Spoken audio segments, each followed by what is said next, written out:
Don't forget to subscribe and hit that bell over by the subscriber button to notify you every single time I upload. Enjoy the video. Hey YouTubers, and welcome back to another Dragon Ball Super discussion video. Today I'm once again joined by the one, the only, the other half of the dynamic duo, MJ from MJTV, man. Why don't you say hello to everyone listening? Hello everyone that is listening. Anyway guys, today we're going to be talking about, you saw the title, you saw the thumbnail, today hopefully a long discussion. MJ and I were talking about it a little bit before we started to discuss this on, camera or, mic or whatever you want to call it. And I have an idea for the ending of the Tournament of Power, man, that I think shores up everything that we've seen in all of Dragon Ball, in Super in particular. But I just want to walk you through this before we get to like the main discussion. So Dragon Ball Super is going to end, as we know, in March with the Tournament of Power, the conclusion of the Tournament of Power. And I have been on the record, yourself as well, all these ideas like, okay, cool ideas, cool characters, cool concepts, but loosely connected, not really telling a coherent story. You got the Battle of Gods arc, then you got Fakatsu no F. There's barely any connection there besides having Whis and Beerus in that particular arc. And at the same time, you take that arc and then you immediately jump into the Champa arc, which feels like more of a continuation of the Battle of Gods arc. So Fakatsu no F just seems like filler. And then we have the Future Trunks arc, which at least at this point feels really, really useless in the overarching story of Dragon Ball Super. Because as soon as we're done with that, we jump into the Tournament of Power, which itself feels like the end of some epic tournament, God fighting trilogy with Battle of Gods, the Champa arc, and now the Tournament of Power.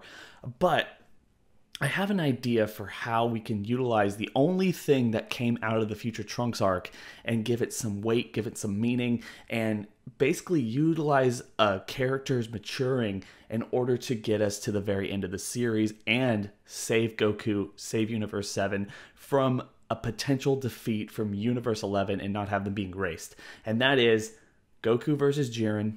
We're all pretty sure that's what's going to happen here. Goku goes up against Jiren. He loses on a mano-a-mano fight. Goku cannot step to this guy yet. And since he's the last person in Universe 7, the future Zeno goes, bop, he erases him from the God Pad, and then he's about to hit the button that's been erasing people this entire time, and then without any warning, he freaking disappears. The present Zeno, because he's a Goku fanboy, because he considers Goku his friend, and he wants to protect Goku. Goku's been the MVP of this entire tournament, and he's given them so much joy and fun watching it.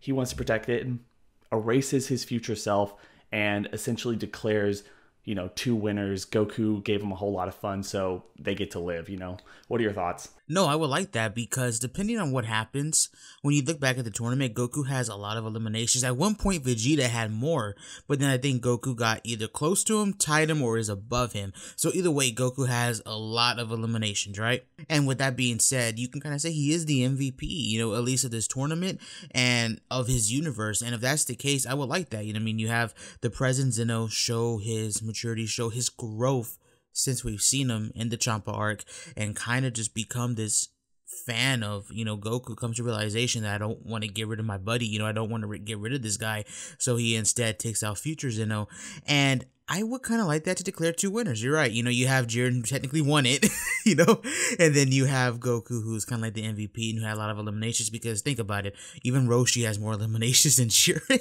What do you think about it? But that's funny to think about. But anyways, going back to this, I would love that a lot because Zeno is a character that we kind of just look at as either a gag character or just a character who's just there to kind of represent like the audience or to represent somebody who is just so new to Dragon Ball, and he's just like, what's this? What is this? What are these forms? What, why are they fighting so fast? Like just so new to all this. And what I like about that is you kind of take that formula and you take what he is and what he's represented since the Future Trunks arc and the Champa arc, and you make him into an actual character with just a tiny bit of depth. You know what I mean? We're not giving him an elaborate backstory or anything, but just a little something to kind of, get him to a mature level and for him to make a decision on his own. You know what I mean? Not with the future Zeno there and, putting any input in, and not with the Grand Priest or his guards putting any input in. You know, he's making a decision for himself to keep Goku and to keep Universe 7 alive, because this is something you didn't catch on because you haven't watched the episode yet, but it's not just Goku. He's come to like a lot of people, you know what I mean? He liked Kefla, he liked Vegeta. He's really started to like Vegeta because of, you know, the form and everything. And in this episode, he really liked Frieza. So it's starting to come into a situation where he does like other members, and he may say, I want to keep both of these universes, you know what I mean? I want to keep 11 and 7. So that's my thoughts on it. I mean, another thing I think it would be really awesome to see is if he does make this decision. If we're only left with one Zeno at the end of Dragon Ball Super, I like the idea that since the Zenos themselves have been, like you said, portraying the audience, you know, they're the childlike audience who are supposed to be sitting down and enjoying all the awesome fights that we're getting week to week on Dragon Ball Super, they find maturity, or at least because they're kind of the same person, they find maturity in watching this go down. Because I'm sure you can kind of talk to this as well. You and I have talked about this a lot in private and even on some collabs before. But, you know, Dragon Ball was a big part of our lives growing up. And, you know, sitting there and watching people like Goku, Vegeta, and Gohan, and everyone else fight for what's right, fight for like the good cause, even if it's selfish, even if it's a little bit too cynical or whatever, you're like, I relate to this, and it's kind of teaching me a little bit about myself and how I need to kind of react to certain situations. We take that with us and we put it in our real life, and we make decisions based on like that mentality and what this show has taught us. It would be kind of cool to see that lesson or that nostalgic feeling that I've had for Dragon Ball my entire life be represented through Zeno, who has, like you said, been the window into what the audience is supposed to be feeling this entire show. I like that idea. No, yeah, I completely agree, because Zeno has just always been that character. When we were very first introduced to him, it was almost kind of like a, what is this? What is he? I guess we'll probably never know, but at the same time, a lot of people have always just put it together that he is just a kid. He does stuff that a kid would do, you know what I mean? Look at one of the most recent episodes, right, where he mocks Jiren, or copies Jiren, excuse me, where he's like, warrior, sleep. You know, so that is what a kid does. You know what I mean? If he sees something cool, he copies it. It's like when I were to go see a cool movie, you know, the next day at the playground, me and my friends, you know, I would just copy it. We'd be discussing it. That's what they are, you know. And again, in a way, it would be kind of sad and a bit eerie to see one of the Zenos get, I guess, erased, or I guess killed in a way, right? But at the same time, I think that adds a lot of meaning. And when you think about this arc, and when you think about everything that's happened in Super, I think that would fit the story very well. Because when you think about it, at the end of the day, what is the Future Zeno there for? Just a reminder that the Future Trunks arc happened?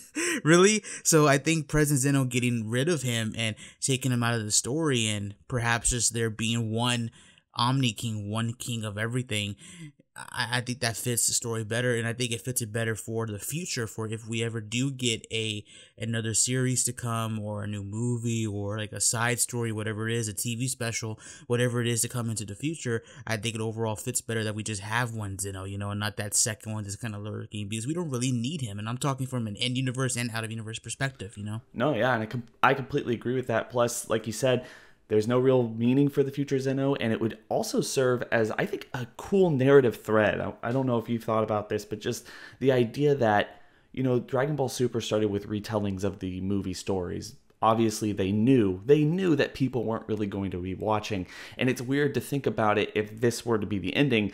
You know, they introduced this mirror into what the audience is supposed to be through this omnipresent being that's more powerful than anything else. It's like what the fans are. Wide-eyed, he's wondering, like he wants to see more of this stuff. He wants to see bigger and better fights, and he wants to be friends with Goku. He essentially meets himself, fans out with himself, becomes friends with this stuff because of Goku and everything else, like you say, like on the playground, how we used to act and react, and then he's learning a lesson from it. The only reason you have that story weaving through the narrative is you have a Zeno coming back from the future in order to basically teach the Zeno that we know in this timeline how to be a little bit more mature and actually make his own decisions. He's not just going off of what seems cool. He realizes that maybe getting rid of your friends is wrong. Maybe sticking by your friends is the right thing to do at even a critical juncture. And I just like that idea. I personally would really like to see this be the ending.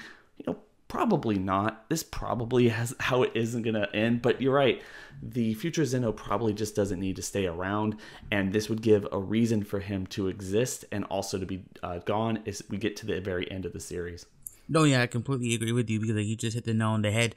Even though he's here and it's kind of like a reminder that that arc took place, at the same time, you can get rid of him while also providing an actual like storyline to the current Zeno, and that being the fact that he is more mature and he comes to the realization that he wants to keep Son Goku around and not just be this hungry destroyer that just snaps his fingers and destroys anything at a whim, I think that would be like really cool, and I think that's a really nice, would be a coming of an age be the right thing? I don't know, but it would be a nice little growth for Zeno from the Champa arc to the end of the series. I like that. Yeah, I like it as well, guys. But, guys, what we always say is this isn't a conversation just between MJ and myself. Obviously, we want to hear all y'all's thoughts and opinions in the comment section below, so don't forget to share those. Go down to the description section below and hit that link and go subscribe to MJ because the guy makes some really awesome Dragon Ball content. Definitely must-see content for the series. At the same time, don't forget to like and subscribe. Hit that bell over by the subscriber button to notify you every single time I upload. Don't forget to share this video out to all your friends so they can share their thoughts and opinions as well. I hope everyone is having a fantastic day. It's been real.